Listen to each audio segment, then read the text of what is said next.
How long you been out here on the corner, man? 2 days. 2 days? Where you was at prior to 2 days? Locked up. Oh, okay, you was locked up. Where you was at? Downtown. Oh, okay, you was in CJ? Twin Towers? Okay, for sure. What it's like in the jail system right now with all the corona shit going on? Same. What they in there? They stressing? Anybody in there catching it up in the jails? You ain't heard of nothing in the jails catching it? No. Has they been letting people out early since this been going on? Yeah, I got a 100-day kick. You got a 100-day kick? Okay, that's what's up. Hey, we had to adjust.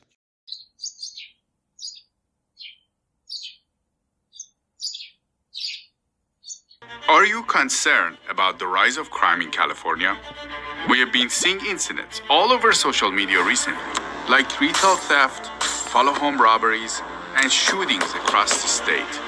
Despite the videos we see online, most media outlets report that crime is at an all-time low.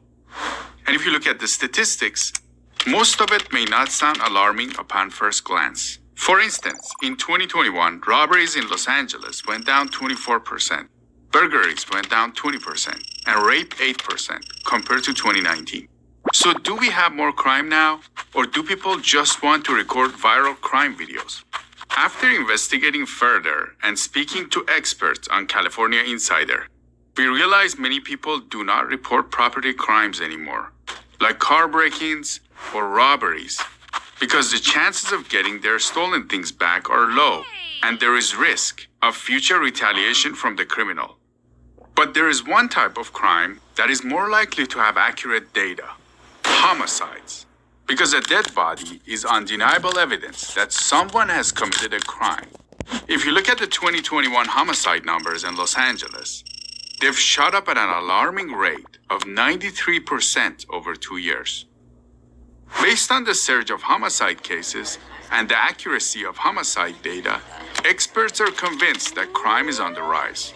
Over the years, California has passed several laws to reform our criminal justice system. Could there be a connection between crime and how California is dealing with the criminals? We'll let you decide. But first, let's look at the 4 major policies on crime in the state, namely AB 109, Proposition 47, Proposition 57, and early release.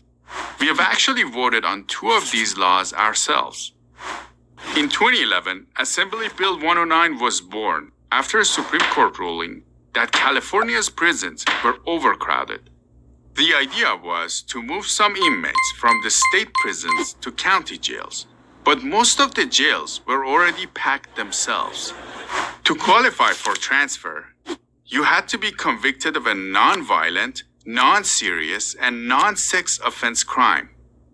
The catch here is that under AB 109, rape, attempted murder, domestic violence, human trafficking, and many other offenses are not defined as violent crimes.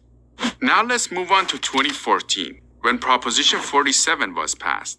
It was titled the Safe Neighborhoods and Schools Act, which sounds really good, but it downgraded the seriousness of possessing illegal drugs to a misdemeanor and raised the felony threshold on theft from $400 to $950. Plus, repeated offenders are not charged for felonies. It is like a prison skipping coupon that never expires. So you can go steal anything under $950 as many times as you want, and it will never be a felony. In 2016, we passed Proposition 57, the Public Safety and Rehabilitation Act. It allows nonviolent felons to get out much faster after passing a review process. Now with the new definition of nonviolent, people who committed rape, attempted murder, domestic violence can serve only half of their original sentence. Together, these 3 laws created a more lenient environment in our criminal justice system, which reduce accountability for the people committing crimes. On top of that, due to the pandemic, in 2021, thousands of inmates were released early. Most of them were even out without a well-thought-out rehabilitation plan, like where to stay and what to do.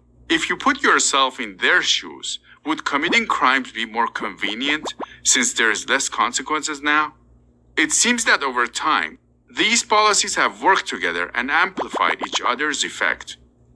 You might ask why we're doing all this. Many Californians are against incarceration because we want to give people a second chance, and incarceration is costly. In California, it costs about $106,000 to house an inmate for a year. This is almost double the average cost for people to go to college. In theory, Proposition 47 and 57 are designed to cut down the cost on prisons and use the money saved to address the root cause of crime, so our community can be safer. But now, even crimes in the good neighborhoods of Los Angeles and San Francisco are all over social media. I feel my job as the man of the house is to provide security for my wife.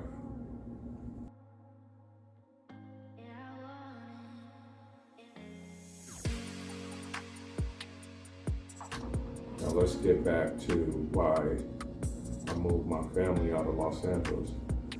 The reason why is because I seen the crime going up, the homeless population going up even more, which was astonishing to me, which was amazing. The gas prices, I had a feeling they were gonna go up just by studying the market. And even though we were living for free in Los Angeles, our tenants were paying our mortgage and there was some left over. But still, inflation with gas prices, the cost of living like food and all that, the homeless epidemic, certain areas that used to be clean, now it smells like piss and feces. That's real talk. Visit LA. Quality of life went down expeditionally in Los Angeles. So with those factors, I had to move my family out because I'm my family's protector.